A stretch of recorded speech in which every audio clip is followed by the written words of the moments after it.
Head televaatajad, tere tulemast vaatama saadet Teler TV. Tere ka minu poolt. Täna on meie suveteleri viimane saade, kuid kõikidele meie fännidele muretsemiseks pole põhjust, sest Teler TV läheb edasi ka sügisel ning meie uut sügisest saadet näete juba laupäeval 6. septembril. Kõik neiud, kes te olete teleka ette tulnud selleks, et Kristjan Kaseru näha, ärge muretsege, tema tuleb tagasi juba peagi. Praegu läks ta oma sõpradega puhkama Lõuna-Prantsusmaale ning kõik, kes ei jõua teda ära oodata, minge aga lennuki peale ja otsige ta kuskilt eksootilisest Saint-Tropez rannast ülesse. Silja, ma olen täiesti veendunud, et kui ta tuleb tagasi, siis ta on 2 korda pruunim kui meie mõlemad kokku. Aga meie saatest ta tänu sellele eetrikeeldu ei saa. Kindlasti mitte, meie saade juba pruuni poisse ei pelga. Tänases saates võtame me kokku meie erinevad suvesündmused ning suvekonkursid ja räägime veidikene lähemalt sellest, mis meid sügisel ees ootab. Ning kõigepealt kuulutame välja suvesündmust 2009 võitja, kes saab auhinnaks selle superägeda Sony Centri poolt välja pandud videokaamera. Tõesti, see videokaamera on väga vinge, sellist tahaks lausa endalegi saada. Samuti räägime teile ka suve modelli 2009 võitja valimisest ning räägime ka disainikonkursist natuke pikemalt. Nii et kindlasti jääge meiega.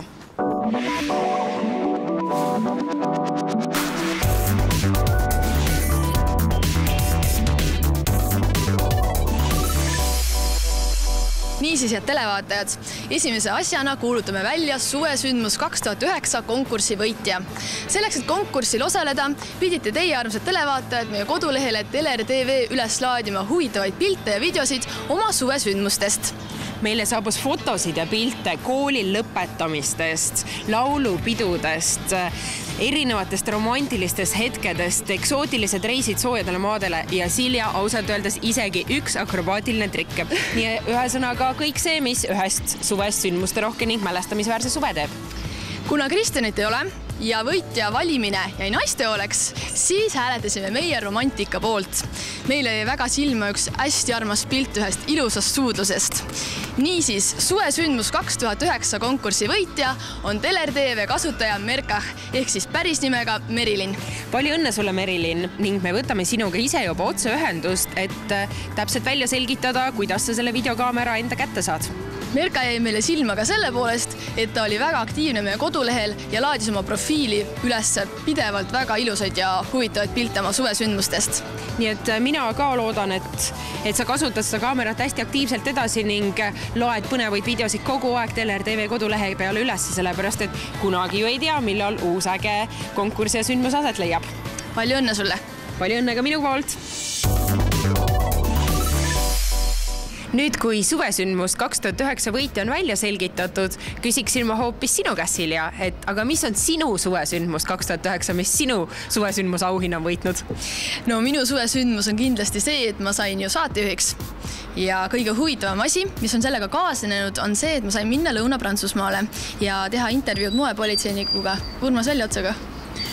No Urmas Väljaots teadupärast moepolitseinik kroonikas, autor raamatule Minu Pariis, Supernova algataja. Mis mulje sulle jättis Urmasega intervjuu tegemine? Urmasega oli väga tore intervjuud teha. Kindlasti sellepärast, et ta on nii hea suhtleja ja on ju hea teha intervjuud, kui inimene vastab sulle pikalt ja sa näed, et talle meeldib sinuga vestelda. Ja Urmas on hästi huvitav inimene, sellepärast, et ta on niivõrd aktiivne ja tema see silmaring on tohutult suur. Ja ma arvan, et temaga ma oleksin nõus ükskõik kuhu minema, ükskõik mida tegema. Kas sa temaga moeluurele läheksid? Kindlasti. Ma tean seda, et lisaks sellele, et Urmasega intervjuud tegite, jäi teil lindi peale ju palju rohkem materjali kogu sellest reisist. Kas meil lihtsurelikel, kes ei saanud minna Lõuna-Prantsusmaale see suvi reisima, on ka võimalus kuidagi osa saada sinu suvesündmusest? Kindlasti ma tahan oma profiilile ikka meie kodulehel Teler TV üles panna videosid ja ikka rohkem informatsiooni ka oma suvesündmusest.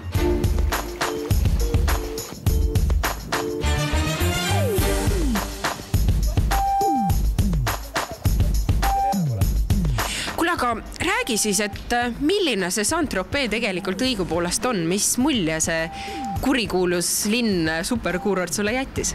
No Saint-Tropez jättis mulle väga hea mulje, kuigi ma enne arvasin, kui ma Saint-Tropez polnud käinud, arvasin, et see linn on natuke teistmoodi. See oli küll täpselt minu kujutuspildile vastav, et seal on kitsad tänavad ja kõrged majad, aga kuna me olime juuni ja juulikuus, siis oli enamik rahvas seal siiski turistid ja see võib-olla natukene seda kujutuspilti muutis, mis ma ennem nagu olin mõelnud Saint-Tropez'st.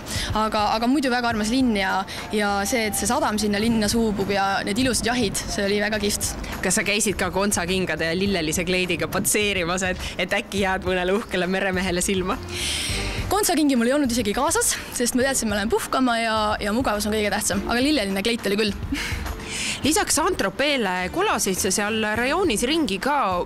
On sul nüüd äkki mingi eriline paik, mis sulle väga-väga meelde jäi või miski koht, mille peale sa nüüd natukene nostalgiliselt tagasi mõtled? Jah, eks tegelikult Lõuna-Prantsusmaa on ülenisti tohutult ilus, kõik see loodus, mis seal on, aga minu lemmikkohaks sai siiski üks väike armas linnake Cassan. See oli mäe otsas ja ta meeldis mulle sellepärast, et seal on turiste. Seal oli kuidagi see õhkkond oli üldse teine, ta oli mäe otsas, sealt oli tohutult ilus vaade. Kas matkasite ja avastasite palju ringi? Jah, me matkasime küll, meil oli kodu juures oli aknast vaadates kohe Vahemeri ja teised pool olid kaljud ja seal oli selline väike rada, kus siis sai käia ja me ikka päris palju matkasime. No lisaks matkamisele ja uute kohtade avastamisele, millega te veel seal vabal ajal ennast lõbustasite? No üks kõige lõbusam asi, mis me hakkasime vist peale esimest nädalat tegema, kui juba igav hakkas natukene, siis me meisterdasime ise konksud ja läksime krabisid püüdma. No kuidas see krabikonksude meisterdamine välja näeb? Mina kuulen elus esimest korda sellisest asjast. No eks peab ikka midagi välja mõtlema, kui teha ei ole midagi, siis otsisime sellised pikad pulgad, leidsime nööri ja poest ostsime väiksed konksud ning panime suitsuvorsti otsa ja väga hästi näkkas. Nii et Silja suvesündmus 2009 on suitsuvorstiga krabi püüdmine. Kohe kindlasti see oli tohutult naljakas, see on naljakam kui ükski mäng, mida ma kunagi mänginud olen ja algul nagu see hirm ja ärevus, aga see just oli selline kihvt. Silja, aga kas järgmine aasta uuesti?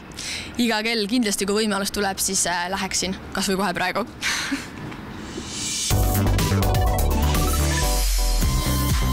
Teler TV ja Baltic Modelsi poolt välja kuulutatud suvemodell 2009 konkursile laekus pea 250 ankeeti.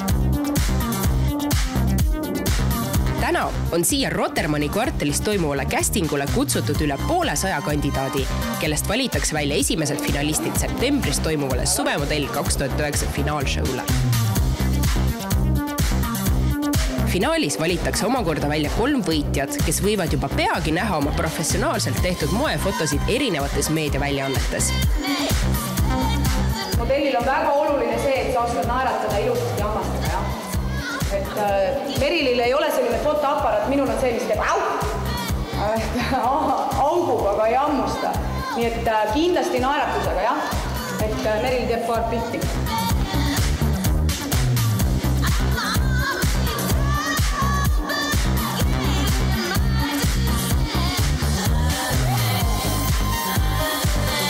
Nüüd, kui suvesündmuse auhind on välja loositud, kõikide paadunud Silja-fännide rõõmuks on Silja paljastanud enda suvesündmused 2009.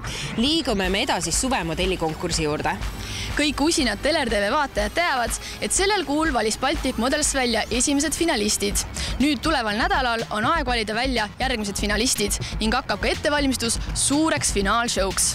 Seal siis selguvad 3 võitjad ehk siis iga suvekuu kohta 1 võitja ning lisaks uhketele auhindadele ning värskelt võidetud kuulsusele võidetakse ka modellileping Baltic Modelsiga, nii et peen ja kuulsusrikas modellikarjäär võigu alata.